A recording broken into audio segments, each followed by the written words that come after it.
Je suis convaincu qu'aux États-Unis, il y a de la récolte de données très organisée. En France, non. Et je suis convaincu qu'il n'y a pas de rétention du secret en France. Un ministre qui s'appelait Robert Gallet, dans les années 74, parce qu'il devait être ministre de la Défense de Giscard d'Estaing, croyait à la possibilité d'interpréter par l'extraterrestre certaines manifestations d'OVNI, avait ordonné que dans chaque unité, un officier soit désigné comme étant responsable de la récolte de données provenant d'observations d'OVNI. Alors bien naturellement, dans mon unité, qui était un escorteur d'escale, je m'étais empressé de me porter volontaire, puisque j'étais déjà très convaincu et j'étais déjà passionné par le sujet. Mais je dois dire que je n'ai jamais eu à rédiger le moindre rapport, et ce qui est vrai pour moi est vrai pour tous les autres, et les dossiers étaient tellement vides que finalement le sujet a été abandonné et que personne, aucun ministère, aucun ministre n'a repris l'initiative heureuse de M. Gallet. Et je puis dire que dans le milieu militaire, on ne croit pas volontiers à l'interprétation extraterrestre des OVNI, sauf quelques individus qui se sont mis un petit peu en retrait de l'institution. Souvenez-vous, dans l'association Cometa, on trouve essentiellement des militaires, le général Norlin, le général Lévy, l'amiral Merlot. On trouve des ingénieurs d'armement issus de l'école polytechnique, on trouve des hauts magistrats. Mais ils ne sont plus dans l'institution. Les institutions elles-mêmes n'accrochent pas. Par des mécanismes d'autodéfense bien compréhensibles. Oui, alors c'est en fait ce rapprochement entre le phénomène ovnien et le miracle extraordinaire de Fatima est arrivé tardivement.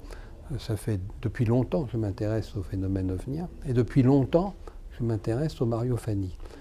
Et je n'avais jamais encore réussi à comprendre je n'étais pas parvenu à comprendre qu'il pouvait y avoir entre certaines mariophannies et les manifestations ovniennes un lien que j'ai finalement découvert grâce à Jacques Vallée, qui un jour, dans une interview qu'il accordait à un journaliste américain, je crois, disait clairement que de son point de vue, Fatima avait toutes les caractéristiques de la manifestation ovnienne, qu'il appartenait donc pleinement à la sémiologie ovnienne, et il terminait en disant « mais je n'arrive pas à comprendre ce qui se dissimule derrière cette manifestation. Pourquoi ont-ils agi ainsi? Pourquoi sont-ils allés en 1917 se dissimuler derrière la religion chrétienne ?»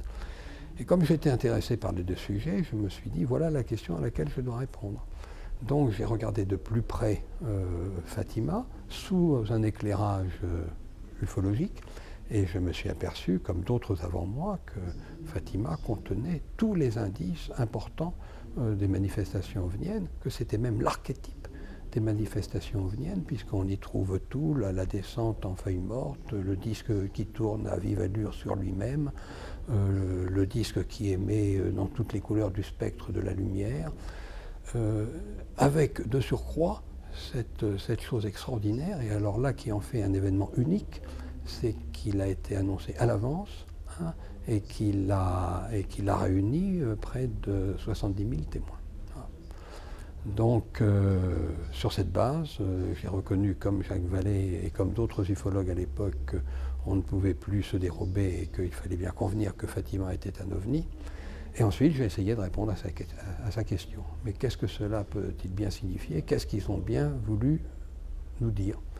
Et c'est la raison pour laquelle j'ai utilisé une méthode qui consiste à essayer d'imaginer ce que pourrait être la stratégie d'intrus extraterrestres qui prendraient la Terre comme champ d'observation. Et j'ai pu imaginer une stratégie fondée précisément sur un événement extraordinaire comme celui de Fatima. Les apparitions de Fatima ont lieu en 1917 au Portugal, donc à Fatima. Il y a 6 apparitions pendant 6 mois consécutifs. Elle commence le 13 mai 1917, elle s'achève le 13 octobre 1917. Mais en fait, les premières manifestations à caractère ovnien concernant les jeunes voyants de Fatima sont antérieures à 1917, car en 1915, puis en 1916, ils ont fait l'observation ils ont eu l'apparition d'un ange. Hein. En fait, une lettre qu'ils ont vue, ils ne le décrivent pas comme un ange, ils le décrivent comme un être de lumière. Et à l'issue des contacts qu'ils pouvaient avoir avec cet être-là, ils se sentaient très fatigués, comme le sont la plupart des témoins qui font l'objet de rencontres rapprochées. Ça encore, c'était un indice très, très fort pour conclure définitivement que Fatima, ça appartient au phénomène ovnien. En 1917, il ne s'agit plus d'un ange, il s'agit de la Vierge Marie, qui apparaît pour la première fois à ces trois jeunes enfants le 13 mai 1917. Et c'est, je crois, dès le 13 juin 1917, peut-être le 13 juillet, je n'ai plus les faits en tête précisément, donc c'est le 13 juillet qu'elle prédit que le 13 octobre, donc 3 mois plus tard, elle ferait un miracle extraordinaire, de telle sorte que personne ne puisse nier et que tout le monde croit. Elle a donc convoqué, par cette déclaration, plusieurs dizaines de milliers de témoins qui se sont rendus le 13 octobre 1917, comme l'avait souhaité la Vierge, à la Cova de Iria, donc sur les lieux des apparitions. Et effectivement, à l'heure dite, à l'heure prévue, et au lieu prévu, s'est déclenché un phénomène absolument fabuleux, observé par 70 000 personnes. Et rappelons-nous que parmi ces 70 000 personnes, il n'y a pas que des fidèles, il n'y a pas que des croyants. Il y a beaucoup de sceptiques, il y a des francs-maçons, il y a des militaires, il y a des membres du gouvernement, des représentants de l'État qui sont là, non pas pour observer le miracle annoncé par la Vierge, mais pour démontrer au contraire qu'il ne se passerait rien.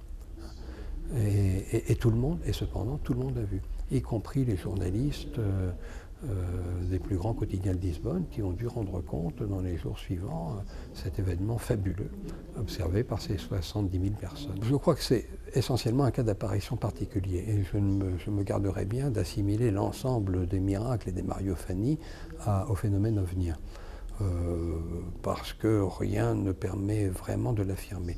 Je prétends toutefois qu'il y a peut-être des événements antérieurs à Fatima qui sont d'origine ovnienne, mais qui ont été des événements qui ont avorté, dont les médias ne se sont pas saisis, qui n'ont pas eu, parce qu'il n'y a pas eu amplification de l'information, comme ça s'est produit à Fatima, qui ont avorté et qui ont conduit à Fatima. Peut-être que Fatima est la première apparition qui est réussie sur le plan médiatique, comme ça semblait être le souhait de nos intrus.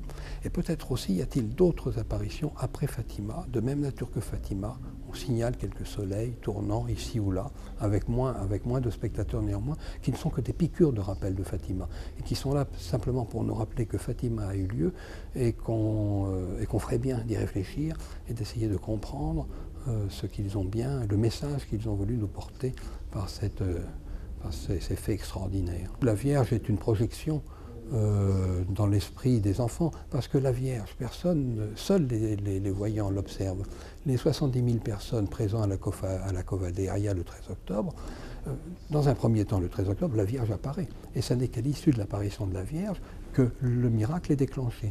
Mais la Vierge n'est vue que par les jeunes voyants. Elle n'est pas perçue par les 70 000 témoins. En revanche, le disque, la danse du soleil, ce disque, cet ovni qui tourne sur lui-même, qui jette des éclats dans toutes les directions, qui provoque une élévation importante de la température, est observé par les 70 000 personnes. Ce qui me laisse dire que le disque, la danse du soleil, est réalisée par un ovni bien réel, mais qu'en revanche, la Vierge, telle qu'elle est vue par les enfants, ne sont que des projections dans les cerveaux des jeunes enfants. Et je suis amené à penser, alors là, évidemment, quand j'aborde le sujet, c'est très délicat et beaucoup de personnes ne me suivent plus, que les enfants ont été médicalement préparés à recevoir ces projections. Et il est vraisemblable que les apparitions que j'évoquais tout à l'heure, en 1915 et 1916 de l'ange, ne sont que des abductions destinées à préparer les enfants à recevoir ces images-là.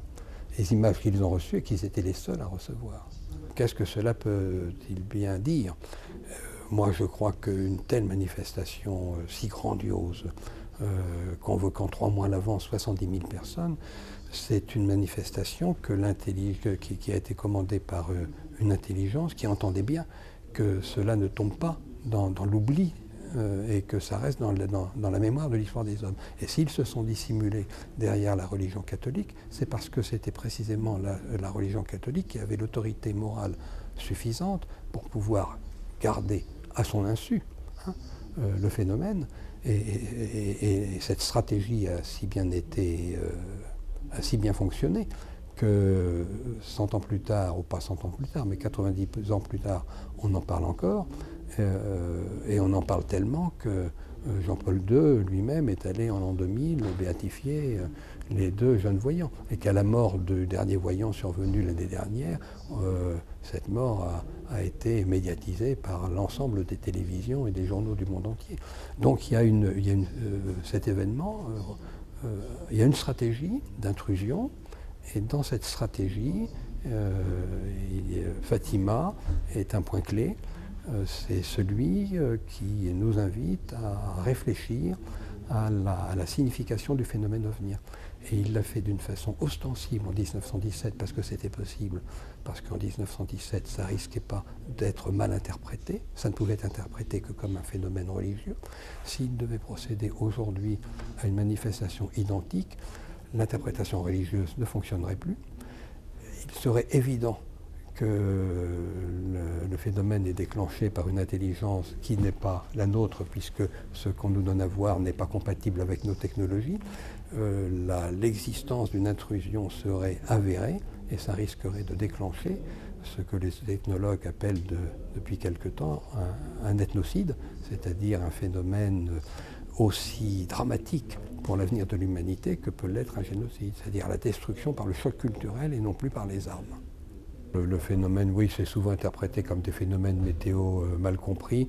Ça a peut-être effectivement déclenché quelques inquiétudes à l'époque où l'on pouvait soupçonner que ces engins très performants, plus performants que ce que l'on pouvait rencontrer en Occident, avaient pour origine étaient de conception soviétique. Mais maintenant que l'on sait qu'il n'en est rien, que les soviétiques comme les occidentaux sont soumis au même phénomène ufologique que nous et qu'ils ne sont en aucun cas à l'origine de telles manifestations, plus personne n'y pense. Donc dans sa globalité, l'armée française considère que l'ufologie n'est pas quelque chose de très menaçant, que c'est vraisemblablement l'interprétation socio-psychologique qui l'emporte à tous les coups et qu'il n'y a pas derrière tout ça une menace potentielle. Ça, c'est le sentiment le plus partagé et c'est manifestement la position tenue par l'institution. Maintenant, encore une fois, dans cette institution, il y a quand même des exceptions, il y a quand même des convaincus dont je fais partie.